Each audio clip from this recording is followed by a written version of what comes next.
Hi everyone. Hi Michelle. Hi, Claire. Hi, friends. Welcome. Hi everyone. I'm Claire Graves. I'm president of the Webby Awards group. I just want to say welcome and congratulations to all our winners. Before we start, I wanted to quickly echo Jessica's opening remarks in saying that we've been completely blown away by the response from our community to the Anthem Awards.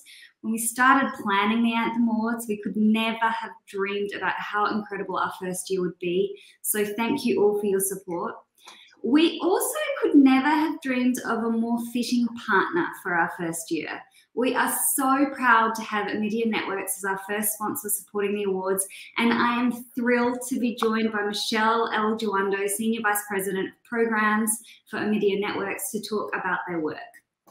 We're going to have, I think, a little bit of time at the end for some questions, so let's get started. Yes, let's do it. Let's do it. So last week, Michele and I, we spoke a little bit about, the creation and the planning of the Anthem Awards. And one of the themes that we keep coming back to when we're thinking about the Anthem Awards is the intersection of impact work. We honor 7 causes across issues: climate, health, humanitarian action. And while all of these areas exist individually, when you think about them holistically, then that's where really powerful change can happen. And I know this is how you all at Omidyar think about your impact. So that's why we're so excited about our partnership and excited to learn from you today. So why don't we start with you giving us a little bit of an overview of Omidyar Network's vision for the world and how a social change venture is helping to make that a reality. Thank you so much, Claire. And I want to just thank everyone for joining. The outpouring of engagement and excitement about the first ever awards with our first ever Anthem Awards has been outstanding. And so really excited to be a part of the team. I also want to recognize that this is a particularly challenging time for war-impacted people. And I just want to recognize and honor that before we get started, because I know that this is a challenging time for us. And I think that's why this work that we're doing today and recognizing and honoring all of our winners, all of our finalists, everyone who applied really, that we considered, it's so important, because how we think about our systems, how we think about our interaction with each other, how we think about how we leave this planet and the people that are in it is so important. And so this work shows up at such an incredible time for all of us around the globe. So I think at Omidyar, we wake up every day thinking with a very clear purpose. How do we reimagine critical systems and the ideas that govern them? And how do we build more inclusive and equitable societies? And I know that sounds really big, but we recognize that right now our economies are geared that isolate so many. We know that our social order and how we work with each other is fractured, and we're broken and we're hurting. And our laws, we know, in places all over the world are structurally biased. And so how do we wake up and say, that's not okay to leave it the way that I found it? And so we know from experience that real change, it doesn't happen on the margins. It happens when we look at not just the symptoms, but what are the underlying ideas? What are the ways that we've decided and we've accepted certain norms? And that includes looking at the links between economy, between democracy, between our communities, and the technologies that knit us all together. So you have 3 areas that you focus on. Why don't we dive in and talk about those 3 areas? Should we start with responsible technology? Yeah, let's do it. Listen, I think one thing that I should say is that we are thinking about these issues with a very optimistic frame, right? Because I think sometimes we look at the burdens of the world and we say, this is too much. I don't know my place in it, and I don't know how to engage. But we're optimists. We are capitalists who believe that we can make capitalism better. We are technologists who believe in technology's fundamental promise. And so at the beginning of our work, and when we start to think about first responsible technology, we have a Silicon Valley DNA. And so we show up and we say, we believe our digital technology should have a positive impact on society. So what does that look like? We recognize like the development of technology today has touched every facet of our modern life. We recognize that when we think about capitalism, we know that each of us are affected to one another in our economy. And so we are saying, what are the structures? What are the systems that are broken? Who are our partners that we can work with to help change? How do we think about a capitalism that benefits the many and not the few? And how do we think about placing the community, individuals, our society well-being at the center of our work so that everyone meaningfully participates? So I know I gave you a little bit about reimagining capitalism and technology, but I get excited and I really think about this work intersecting with one another. I think unfortunately so often we think about our work in silos. We think about people in silos. This is their problem over there. But actually, we are this interconnected community. And so I've been doing a lot to have our team think more holistically. So I'm sorry, Claire, I just had to jump with that frame. I mean, so well, do you want to speak about each of them individually, or kind of thinking about them more as a whole? Well, let me give you a little bit about how we're thinking about this idea around responsible tech. I'll give a quick little bit about reimagine capitalism, and then finally how we think about how we interdepend and how do we create a culture of belonging. So I shared our founder is Pierre Omidyar. And he entered into the world with this idea about responsible technology and how do you build social trust with one another. If you go way back to 1995, it was one of the early opportunities for us to say, hey, I want to be in community with someone who I don't know over this thing on the internet that was at the beginning of how we exchange with one another. And so I think that we are at a moment of great maturity. We're having conversations about what the next system is and what Web3 looks like. But you can't rebuild about a broken system, or you can't make sure everyone is at the table unless you're looking at what underpins your current understanding. And so we've done a lot to support this fledgling responsible technology movement. We've done things like supported entrepreneurs of color, built data trust, worked on fair competition policies, things that really focus in countries around the world on how do we develop stronger privacy protections. We've helped to build and support other organizations building open source technology, ethics-focused computer science, mutual aid funds, cooperatives, and we've invested in both media, culture carriers, narrators, led by digital natives, local activists and artists, and tech workers to kind of change and to build this responsible tech community all over the globe. One of our recent examples of some of our grannies who are doing great work is our Reboot Fellowship, where we're taking young people 18 to 22 to explore tech adjacent topics and everything from virtual multinational book clubs to community mentorship. And it's this beautiful engagement of young people who just show up, digital natives who show up with a different energy. And I am so inspired. We work in global community with our partners at MOSUP and UNECA and the Digital Public Goods Alliance, which is a multi-stakeholder initiative that tries to accelerate the development of the Sustainable Development Goals. And our idea is, how do you open up equity for low and middle income countries around the world? So I'm really, really excited for some of our work there. And reimagining capitalism, we recognize that we have to foster competition, create dynamism, innovation, and we have to pay attention to what unfair dominance really looks like. And so we're trying to change who wields economic power, how we think about power, how we use our power, who's not benefiting right now, and how can we change that, right? So we're working with groups like B Labs and Social Finance, who are doing amazingly creative things to change how we're thinking about skilling and how we change and think about corporate governance. How do we make ESG goals not a thing to do, but the thing to do? And so really excited about the work and the energy that you're seeing moving to create more purpose-driven leadership, not just in tech, not just when we're talking about business, but across the board.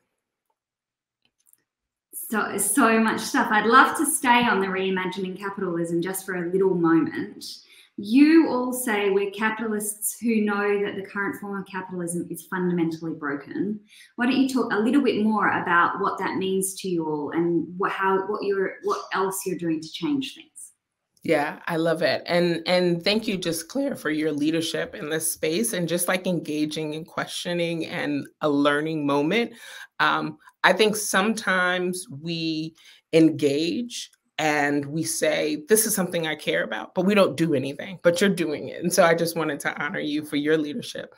So we still believe that capitalism can be a powerful force for good, but we have to reimagine who it's supporting in society and how and what are the steps needed to build an inclusive economy. And if we're honest, what we currently have is markets that don't think about everyone. We have markets that concentrate too much on shareholders and don't think about people and our planet. And so we have to change that dynamic. And so we're envisioning a capitalism that benefits the many. We recognize that people have historically and systemically been affected by structural racism and colonialism and the indifference about our power and privilege. And so when we engage in the conversation around how do you reimagine capitalism, it's not just a thought exercise. It is how do you structurally look at different stages in the process. So we recently announced in partnership with Hewlett Foundation and Ford and others, a kind of global exploration on what a new economic paradigm would look like. We're working with colleges and universities in the Global South. We're working with partners like the Historically Black College and University, Howard University, as well as Santa Fe Institute, to look at what are the underpinnings of our society as we see it. We see this as a $40 million investment in changing the norms, in changing the ideas of bringing and really centering people and inclusive society. And I think in many ways, this idea that everybody deserves is very simple, but yet we haven't built a system that reflects that. And so we're trying to say, let's reimagine it. Let's start from the beginning. Let's think about who's wielding economic and political power, how those two intersect, and how we can shift the systems and the underlying ideas around that. I mean, I envy your job because you're working with so many amazing people and focused on the future and changing the future. But I also understand that it's challenging work, especially when trust in technology and the economy and our neighbors is at an all-time low. How does belonging and pluralism fit into your overall mission as well? I think that's such an important point. Because we can fix the laws and we can change our ideas around systems, and we can make sure the technology we build is more inclusive and equitable. But if we can't figure out each other, if we can't show up as partners here in conversation together and all of our friends who are watching, if we can't figure out connection and trust, then we won't ever fix our overall systems, because that is at the fundamental core of who we are as human beings. I think connection and trust were fundamental to the eBay story at the very beginning. The bedrock of building pluralistic societies is that idea of connection. And so for us, our belonging work is the through line in everything that we do. We see it as a prerequisite to building inclusive and equitable societies. And I think we look at this against a backdrop of shifting racial dynamics and demographics around the world. How do you build a society that can be more equal while at the same time we recognize we're becoming more diverse. We recognize that there were voices missing from conversations. And so we want to build equitably. We want to bring people in inclusively. And yet we know who's at the table is currently shifting. And we don't necessarily have the mechanisms, even the language sometimes, to engage in those community conversations. And so to get there, we're trying to engage in critical thought. We're building trust with our friends and our partners. And we're recognizing that we have to do that with people who we don't necessarily agree with. And that's the hard part, right? Like you engaging with people that you're like, I don't know about this one, Michele, but we have to do that. That is the work. Diversity means affirmatively welcoming others and bringing them to the table. And we have to hold space for the tension around race and religion and political and cultural and national and different norms. And it's not easy. We know that this work is probably some of the hardest work that we're doing, because we've been afraid to say that it was necessary to the human experiment. And now we know that it has to. And so if we have this world of true opportunity where we're meeting as equals, we're meeting individually, we're meeting as groups, this is important work. So we're working with organizations like the Othering and Belonging Institute, led by John Powell, who really works with communities and researchers here and around the globe, here in the US where I am, and around the globe, looking at ways to identify and eliminate barriers to create inclusive and just communities. We work with partners like Welcoming America that think about what is the environment and the system that you need to particularly welcome immigrants into different communities. And so like there are steps that we know that we can take, but the steps haven't been missing. What's been missing is the will and the desire. And now we're showing up and we're saying that it's unacceptable not to think about how we build this broader community. I told you last week that we weren't going to have enough time, and it feels like we don't have enough time. I'm sorry. I have one more question, then we're going to take some questions from the audience. We have some coming in now. And then we have an announcement together at the end that I'm really excited to tell you all about. So let's do my final question, and then we can do some from the audience. As I said, you are focused on the future. What are you prioritizing for 2022? What's next for Omidyar Networks? So one of the things that I'm doing is I'm asking my team all around the globe to think about how we're building not just for today, but in a 2040 world, when we're a more diverse society, when technology will be at a different forefront than we are today, when our planet is going, we're going to have to engage with our planet differently. What is the work that we're doing today? How is that going to impact our reality? And one of my mentors once said, think of the end at the beginning. And so I've really been pushing our team to think about at the end of the story for us and for your work, for however long you're here, what is the story you want to tell?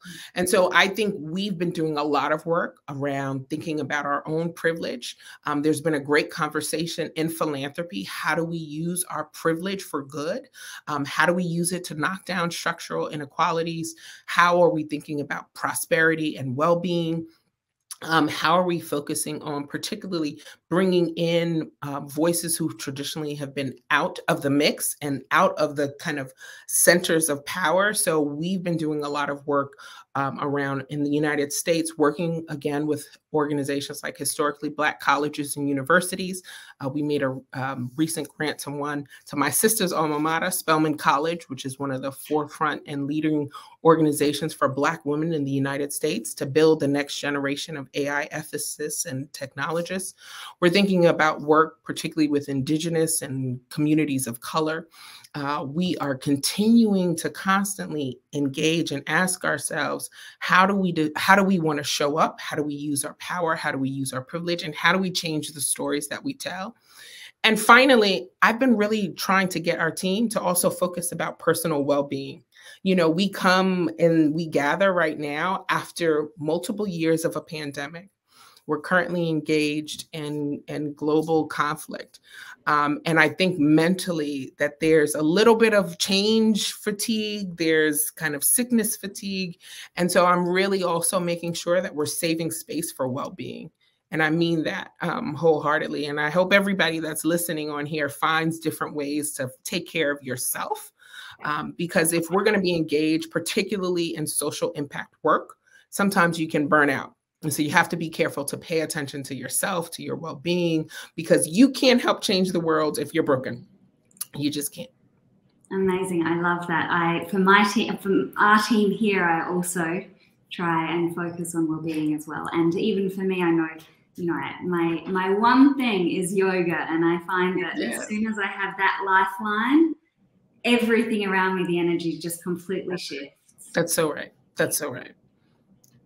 All right, let's get some questions. There's some good ones here. What does success look like for the future of impact measurement in social change? That's something they've been thinking about a lot. Great question. I think one of the things that we have to do a better job is how can we be more transparent and accountable to our partners? So I think a lot of times when we think about impact, we have kind of our own ideas, like we think impact looks like this.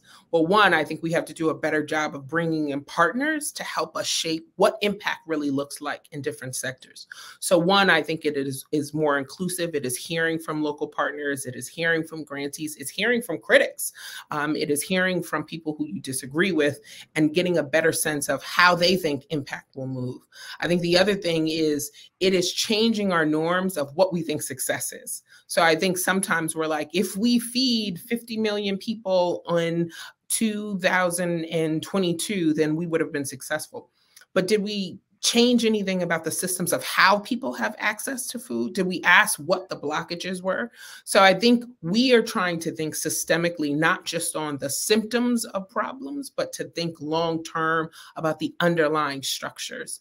And that takes a little bit more. Sometimes you have to step back when you're evaluating problems. But I think all of that deeper learning and impact, asking questions so that you are really clear about how communities are thinking about impact, and being transparent and accountable about how you as an organization are showing up in these spaces are three ways I'm hoping you're going to start to see more shift in the social impact space. Okay, how can we accelerate getting funds into BIPOC founders from philanthropic organizations that are forcing collaborations with non-aligned organizations? Let me give you an amen, whoever asked that question. I think that this is one of the ways when I talked a little bit about we're showing up thinking about how we're using our power. Listen, I recognize I show up as a Black woman who comes from a rich history of civil rights workers and leaders and global activists. And so that is in my DNA. And when I show up in an organization, I bring all of those experiences with me, this kind of global understanding about in Africa and the Caribbean and the United States. And I bring that into the conversation. I think, unfortunately, too few of our organizations have made space to allow leaders to shift who's at the table and who's helping to direct resources. You are starting to see that. I think there was a shift globally in how we're funding and how we're supporting, particularly BIPOC, which means Black, Indigenous, people of color organizations. And a lot of that happened post the tragedies and the deaths of George Floyd. But a few years removed from that, what do those commitments look like from brands and philanthropy and corporations? And so I think that there are three things that I would say here quickly. One, now it's time to ask, how are you standing up with your commitment? So if you've seen a press release or an organization say, hey, we have a commitment to being more anti-racist and more just, then you want to see, well, what has the follow-up been? What has been your story on that? I think two, there are a lot of organizations, brands, and companies. So just quickly, one of my former colleagues at Google, Jewel Long, has done amazing work in a Black startup fund at Google, which a few years ago you would not have seen. And so I do think that there are opportunities that are currently engaging. And then finally, I think the communities, you're also seeing different ways that people are thinking about capital and investment. We engaged last year in a mutual aid fund. It was the first time we've ever done anything like that. But you're seeing philanthropy trying to adjust, to move our leadership or our privilege and put it in closer to the hands of people who are affected. And there's a lot of work to do there. HBCUs, for example, get less than I think it's 2% of the overall philanthropic dollars that go to higher ed institutions. So we have a long way to go, but I see that as an opportunity. And now I'm here, so I'm not going to accept it as the norm. We got to keep moving forward. Talking about moving forward as well, we're having lots of questions. People are wanting to know that from you, Michele. As digital rights defenders, we're also fighting on multiple fronts. Sometimes as researchers, our research is being silenced or we are run offline. How can we hold and elevate these scholars' projects so that their light doesn't go out? Oh, thank you so much. I actually, if you go to the Omidyar page, one of our grantees who's done amazing work in Kenya at the forefront of human rights work was recently recognized with the Global Pluralism Award. And they were one of the grantees that we seeded very early on because of some of their digital rights work that they were doing. And we saw governments trying to move leaders offline. And so I think that there are a few things that are happening. One, trying to connect with other aligned digital rights activists to find out where their access points to information and resources and network. One of the beautiful things about Anthem is that you're going to have an opportunity to meet and see some of these people. And I think it's really important to build that community and network, right? So we were informed about some members in the Lawyers Hub that we work and fund out of the continent because of our partnership with another organization. And so I think networking is really, really important, particularly in that space. We hold digital rights, data protection, digital privacy almost as core to our foundation. This is like a deeply held belief at Omidyar. And I think that there are more organizations, more philanthropic leaders like Pivotal, like Schmidt Futures, Omidyar, who are standing up and saying this. And then there are amazing organizations like Access Now, who works around the world, who in a few months is going to have another global convening. And I think, again, finding networks, a lot of philanthropic organizations go to these national and global convenings so that we can connect with activists who are on the ground. Sometimes it's just, there's so much great work happening, you just don't see it all. And so I also often say, find your community, find your family, because we are stronger when we are together. And then that way you can also tap into additional resources. How are you engaging all individuals to join you at the table, I think that is, to have the conversation that you are looking to have? It's a great question, and it's something that I wrestle with every day. I show up as a leader with a daughter who is autistic, and she sees the world through a very neurodiverse lens. For my husband and I, it has been a great lesson about how we think about how people receive and understand information differently. And are we doing enough to shift how we share information? So although I've had to change my parenting, it's also made me think more equitably about how I'm giving information. Not everyone can read a long memo that we have on our website. So we've had to shift and do more digital content creation. We want to partner with people in different ways because people are receiving and understanding and getting information in a lot of different venues and places. And so we're constantly evolving to shift that.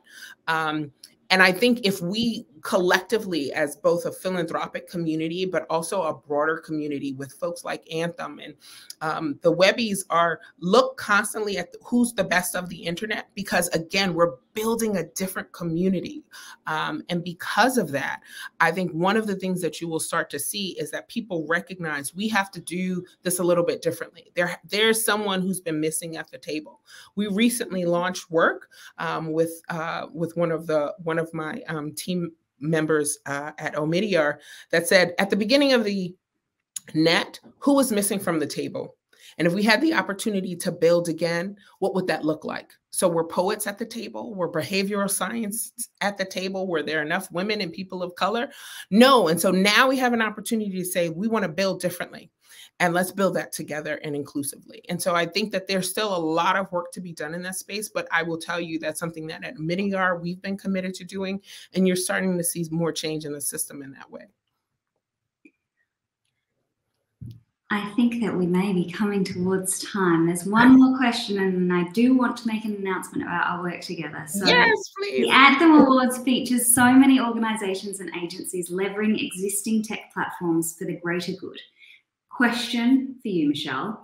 How do you reconcile the potential to utilize these platforms this way with the financial models that support those platforms? Yeah, listen, one of the things I shared is we believe that there has to be greater accountability in a system that creates greater equity and inclusion. So we're clearly, as a part of our overall work, we think about how do you create equitable systems if you have too much unfair competition, right? So there's a thread of accountability, but it's not just for accountability's sake. It is because each of us have to look at where we were and how do we build more holistically. So I share with you, I'm a mom of 4 young kids. When my kids were very young, you walk in, you knock things over, you break them, and you don't pay attention to anything. But as you get older, you think about, if I leave the door open and the milk spoils, what does that do for everybody else in the house? If I don't walk across the street with my sisters, if I leave somebody on the playground, what does that mean? So I think we are growing as a more mature ecosystem to say, what are the actions that I'm engaged in? How does that affect others? And I think that's a conversation that we continually need to sponsor and support and praise and highlight the great work of our partners and our friends and corporations and brands. And at the same time, we have to say, I love you enough that I want you to be better. Because if we make a better, more inclusive, equitable world, guess what? It is better and more inclusive and equitable for everybody. And everybody does better at the end. Amazing. Oh, you're so inspiring. Your work is so inspiring.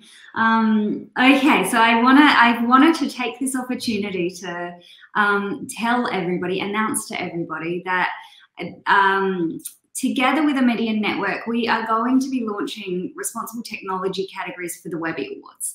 We have been talking about it for years now, a year and a bit now, and we are, we're so proud to have Omidyar as a partner for this and to work together on what those categories should be.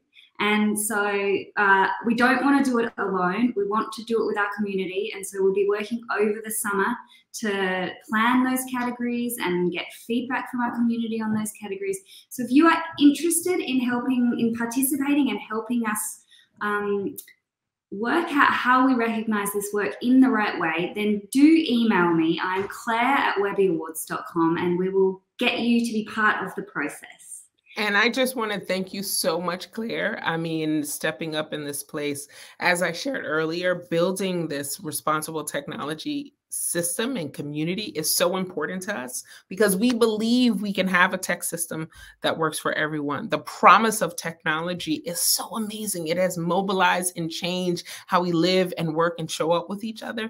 And so let's just continue to iterate and build the beautiful, most promising, life-changing, world-changing work that we see happening every day. And so really excited to be in partnership with you and so happy about the announcement. I'm doing a dance in my seat because we are unbelievably excited.